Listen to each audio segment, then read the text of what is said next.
ಚಿಂದಿ ಉಡಾಯಿಸೋ ಖಾರ ಬಣ್ಣ ರುಚಿಯನ್ನು ನೀಡುತ್ತದೆ. ಮೆಣಸಿನ ಪುಡಿ ಚಿಂದಿ ಉಡಾಯಿಸೋ ಖಾರ ಬಣ್ಣ ರುಚಿ. ಇನ್ನು ವೆರಿ ಇಂಪಾರ್ಟೆಂಟ್ಲಿ ಸಿಎಂ ಡಿಸಿಎಂ ಇಬ್ಬರೂ ಕೂಡ ಇವತ್ತು ದೆಹಲಿಗೆ ಹೋಗ್ತಾ ಇದ್ದಾರೆ, ಒಟ್ಟೊಟ್ಟಿಗೆ ಹೋಗ್ತಾ ಇದ್ದಾರೆ. ಸಿಎಂ ಮತ್ತೆ ಡಿಸಿಎಂ ಇಬ್ಬರೂ ಕೂಡ ಮಧ್ಯಾಹ್ನ 3 ಗಂಟೆಗೆ ದೆಹಲಿಗೆ ಹೋಗ್ತಾರಂತೆ. ಜೊತೆಗೇನೆ ಅದಕ್ಕಿಂತ ಮೊದಲು ಗುಟ್ಟಾಗಿ ಡಿಸಿಎಂ ಸಾಹೇಬರು ಹೋಗಿ ದೇವರು ದಿಂಡ್ರು ಅಂತ ಹೋಗಿ ಬಂದಿದ್ದಾರೆ. ಯಾವ ಕಾರಣದಿಂದ ಇವರಿಬ್ಬರೂ ಕೂಡ ದೆಹಲಿಗೆ ಹೋಗ್ತಾ ಇದ್ದಾರೆ? ಇವತ್ತು ದೆಹಲಿನಲ್ಲೇ ಇರ್ತಾರೆ. 25ನೇ ತಾರೀಕು ಭಾಗಿದಾರಿ ನ್ಯಾಯ ಸಮ್ಮೇಳನದಲ್ಲಿ ಅವರಿಬ್ಬರು ಭಾಗಿಯಾಗ್ತಾರೆ. ಅದಾದ ನಂತರ ಹೈಕಮಾಂಡ್ ಭೇಟಿ. ಈ ಬೆಂಗಳೂರಿನಿಂದ ದೆಹಲಿಗೆ, ದೆಹಲಿ ವಲಯದಲ್ಲಿ ಏನೇನು ನಡೀತಾ ಇದೆ ಇದು ಸಂಗತಿ. ಯಾಕಂದರೆ ಎಲ್ಲವನ್ನೂ ಒಂದು ಲೆವೆಲ್ಗೆ ಸರಿ ಮಾಡಿಬಿಟ್ರ ನಾಯಕರು ಅನ್ನುವಂಥ ಮಾತುಗಳು ಕೇಳಿಬರ್ತಾ ಇವೆ. ಯಾರೂ ಕೂಡ ಈಗ ಮುಖ್ಯಮಂತ್ರಿ ಬದಲಾವಣೆ ವಿಚಾರಕ್ಕೆ ಸಂಬಂಧಪಟ್ಟಂಗೆ ಮಾತಾಡ್ತಿಲ್ಲ. ಯಾರೂ ಕೂಡ KPCC ಅಧ್ಯಕ್ಷರ ವಿಚಾರಕ್ಕೆ ಸಂಬಂಧಪಟ್ಟಂಗೆ ತುಟಿ ಎರಡು ಮಾಡ್ತಾ ಇಲ್ಲ. ಸ್ಪಷ್ಟವಾದಂಥ ಸಂದೇಶ ರವಾನೆ ಆಗಿದೆ. ಇದೆಲ್ಲದರ ಜೊತೆಗೆ ಈ ಭಯಂಕರ ಅನುಮಾನಕ್ಕೆ ಕಾರಣ ಆಗಿರೋದೇನಪ್ಪ ಅಂತಂದರೆ DK ಶಿವಕುಮಾರ್ ಅವರ ಮೌನ ಮತ್ತು ಅವ್ರು ಮಾತಾಡಬಾರದು ಅಂತ ನಿರ್ಧಾರ ಮಾಡಿರುವಂಥ ರೀತಿ, ಏನೋ ಇದ್ರ ಹಿಂದೆ ಏನಾದರೂ ಇದೆಯಾ ಅಂತ. ಅಷ್ಟು ಸುಲಭವಾಗಿ ಸುಮ್ಮನಿರುವಂಥ ವ್ಯಕ್ತಿನ DK ರಾಜಕೀಯದ ಪಟ್ಟುಗಳು ತುಂಬ ಚೆನ್ನಾಗಿ ಗೊತ್ತಿದೆ. ಅಂಥ ವ್ಯಕ್ತಿ ಯಾಕೆ ಸುಮ್ಮನಿದ್ದಾರೆ? ಇಂಥವೆಲ್ಲ ಪ್ರಶ್ನೆಗಳಿವೆ. ಇದೆಲ್ಲದರ ನಡುವೆ ಇವರಿಬ್ಬರೂ ಕೂಡ ದೆಹಲಿಗೆ ಹೋಗ್ತಾ ಇರೋದು. ಬನ್ನಿ, ನಮ್ಮ ಪ್ರತಿನಿಧಿ ಪ್ರಸನ್ನ ಈಗ ನಮ್ಮೊಂದಿಗೆ ನೇರ ಸಂಪರ್ಕದಲ್ಲಿದ್ದಾರೆ. ಪ್ರಸನ್ನ, ಈ ರಾಜಕಾರಣ ಅನ್ನುವಂಥದ್ದು ಇದೆಯಲ್ಲ, ಅದು ಹೇಗೆ ಅಂತಂದರೆ ಈ ಮಾತಾಡಿದ್ರೆ ಪೂರ್ತಿ ಬಣ್ಣಗೇಡು, ಮಾತಾಡಲಿಲ್ಲ ಅಂತಂತಂದರೆ ಒಂದಲ್ಲ 10 ಜಾಗದಲ್ಲಿ 100 ಪ್ರಶ್ನೆಗಳು ಉದ್ಭವ ಆಗಿಬಿಡ್ತವೆ.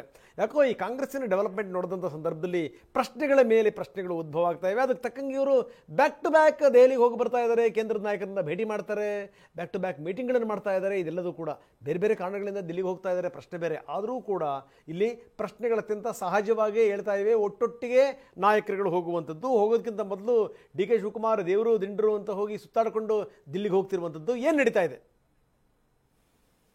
ರಂಗನಾಥ್, DK ಶಿವಕುಮಾರ್ ಅವರು ಕೈಕಟ್ಟಿ ಕೂರುವಂತಹ ಕ್ಯಾರೆಕ್ಟರ್ ಅಲ್ವೇ ಅಲ್ಲ. ಅವ್ರನ್ನ 3 ತಾಸು ಕೂಡ ಒಂದು ಕಡೆ ಕೈಕಟ್ಟಿ ಕೂರಿಸೋದಕ್ಕೆ ಸಾಧ್ಯವೇ ಇಲ್ಲ. ಇನ್ನು 3 ದಿನ ಅವರು ವಿಶ್ರಾಂತಿ ಪಡಿತಾರೆ ಅಂದ್ರೆ ಯಾರು ಕೂಡ ನಂಬ್ತಾ ಇರಲಿಲ್ಲ. ಅದರ ಮಧ್ಯೆ ಇದೀಗ DK ಶಿವಕುಮಾರ್ ಅವರು ಗೌಪ್ಯವಾಗಿ ಹೋಗಿ ಒಂದಷ್ಟು ದೇವಸ್ಥಾನಗಳನ್ನ ಭೇಟಿಯಾಗಿ ಬಂದಿದ್ದಾರೆ. ಅದಾದ ಬಳಿಕ ಸಿಎಂ ಹಾಗೂ DCM ಅವರು ಒಟ್ಟಿಗೆ ದೆಹಲಿಯ ಪ್ರವಾಸ ಕೂಡ ನಿಗದಿಯಾಗಿದೆ. ದೆಹಲಿ ಪ್ರವಾಸ ಕಳೆದ ಬಾರಿ ಒಂದಷ್ಟು ವಿಶೇಷತೆಗಳನ್ನ ಸದ್ದು ಮಾಡ್ತಾ ಇತ್ತು. ಈ ಬಾರಿ ಮತ್ತೊಂದಷ್ಟು ವಿಶೇಷತೆಗಳ ಕಾರಣಕ್ಕೋಸ್ಕರ ಸದ್ದು ಮಾಡ್ತಾ ಇದೆ. ಒಂದು, ಸಿದ್ದರಾಮಯ್ಯನವರ ನೇತೃತ್ವದಲ್ಲಿ ಹಿಂದುಳಿದ ವರ್ಗ ಸಂಘಟನೆ ಮಾಡಬೇಕು ಅಂತ AICC ಕೂಡ ನಿರ್ಧರಿಸಿದೆ. ಅದಕ್ಕೆ ಪೂರಕವಾದಂತಹ ಒಂದಷ್ಟು ವೇದಿಕೆಗಳನ್ನ ಕಲ್ಪಿಸಿಕೊಡಲಾಗ್ತಾ ಇದೆ. ನಾಳೆ ನಡೆಯುವಂತಹ ಭಾಗಿದಾರಿ ನ್ಯಾಯ ಅನ್ನುವಂತಹ OBC ಘಟಕದ AICC ಕಾರ್ಯಕ್ರಮದಲ್ಲಿ ಸಿದ್ದರಾಮಯ್ಯನವರು ಭಾಗಿಯಾಗ್ತಾ ಇದ್ದಾರೆ. ಅಲ್ಲಿ ರಾಹುಲ್ ಗಾಂಧಿ ಅವರು ಕೂಡ ಆ ವೇದಿಕೆಯನ್ನ ಹಂಚಿಕೊಳ್ತಾರೆ. ಹೀಗಾಗಿ ರಾಹುಲ್ ಗಾಂಧಿ ಅವರು ಕಳೆದ 2 ದೆಹಲಿಯ ಭೇಟಿ ವೇಳೆಯೂ ಕೂಡ ಸಿಎಂ ಹಾಗೂ DCM ಅವರ ಕೈಗೆ ಸಿಕ್ಕಿರಲಿಲ್ಲ. ನಾಯಕತ್ವ ಬದಲಾವಣೆ ವಿಚಾರದಲ್ಲಿ ಗೊಂದಲಗಳು ಮೇಲೆದ್ದಾಗ ಅದನ್ನ ಸ್ಪಷ್ಟವಾದಂತಹ ಸಂದೇಶವನ್ನ ಯಾರಿಂದ ರವಾನೆ ಮಾಡಬೇಕು ಅಂತ DK ಶಿವಕುಮಾರ್ ಅವರು ಸಾಕಷ್ಟು ಪ್ರಯತ್ನಗಳನ್ನ ತಮ್ಮ ಮಟ್ಟದಲ್ಲಿ ನಡೆಸಿದ್ರು. ಆ ಪ್ರಯತ್ನಕ್ಕೆ ಕಳೆದ ಬಾರಿಯ ದೆಹಲಿ ಭೇಟಿಯಲ್ಲಿ ಒಂದು ಫಲ ಸಿಕ್ಕಿರಲಿಲ್ಲ. ಇದೇ ಕಾರಣಕ್ಕೋಸ್ಕರ ಸಿದ್ದರಾಮಯ್ಯನವರು ಅತ್ಯಂತ ಗಟ್ಟಿ ಧ್ವನಿಯಲ್ಲಿ, ಅತ್ಯಂತ ವಿಶ್ವಾಸದ ಧ್ವನಿಯಲ್ಲಿ 5 ವರ್ಷ ನಾನೇ ಸಿಎಂ ಅಂತ ಹೇಳಿದ್ರು. ಅದಾದ ಬಳಿಕ DK ಶಿವಕುಮಾರ್ ಅವರು ತುಟಿ ಪಿಟಿಕ್ ಅಂತ ಇಲ್ಲ, ಸಾಕಷ್ಟು ಮೌನವನ್ನ ವಹಿಸ್ತಾ ಇದ್ದಾರೆ. ಎಲ್ಲಿ ತಾವು ಮೌನವನ್ನ ಕಳೆದುಕೊಂಡು ಮಾತಿನ ಭರಾಟೆಯಲ್ಲಿ ತಮ್ಮ ಒಳಬೇಗುದಿಯನ್ನ ಹೊರಹಾಕ್ತೀನೇನೋ ಅನ್ನುವಂತಹ ಸಂದರ್ಭಗಳಲ್ಲೂ ಕೂಡ ಅವರು ಅಂತರವನ್ನ ಕಾಯ್ದುಕೊಳ್ಳುವಂತ ಒಂದಷ್ಟು ಪ್ರಯತ್ನಗಳನ್ನ ಮಾಡಿದ್ದಾರೆ. ಮಾತು ಒಡೆದ್ರೆ ಹೋಯ್ತು, ಮುತ್ತು ಒಡೆದ್ರೆ ಹೋಯ್ತು ಅನ್ನುವಂತ ರೀತಿಯಲ್ಲಿ ಎಷ್ಟು ದಿನ ತಾನು ಮೌನವಾಗಿರ್ತೇನೆ ಅಷ್ಟು ಒಳ್ಳೆಯದು ಅನ್ನುವಂತಹ ರೀತಿಯಲ್ಲಿ DK ಶಿವಕುಮಾರ್ ನಡೆದುಕೊಂಡು ಬರ್ತಾ ಇದ್ದಾರೆ. ಅದಾದ ಬಳಿಕ ನಡೀತಾ ಇರುವಂತಹ ಮತ್ತೊಂದು ದೆಹಲಿಯ ಪ್ರವಾಸ ಅತ್ಯಂತ ಗಮನವನ್ನ ಸೆಳೀತಾ ಇದೆ. ಕಳೆದ ಬಾರಿ ಸುರ್ಜೇವಾಲಾ ಅವರ ಜೊತೆ ಮೀಟಿಂಗ್ ನಡೆದಂತಹ ಸಂದರ್ಭದಲ್ಲೂ ಕೂಡ ಚರ್ಚೆ ಅಪೂರ್ಣ ಆಗಿತ್ತು.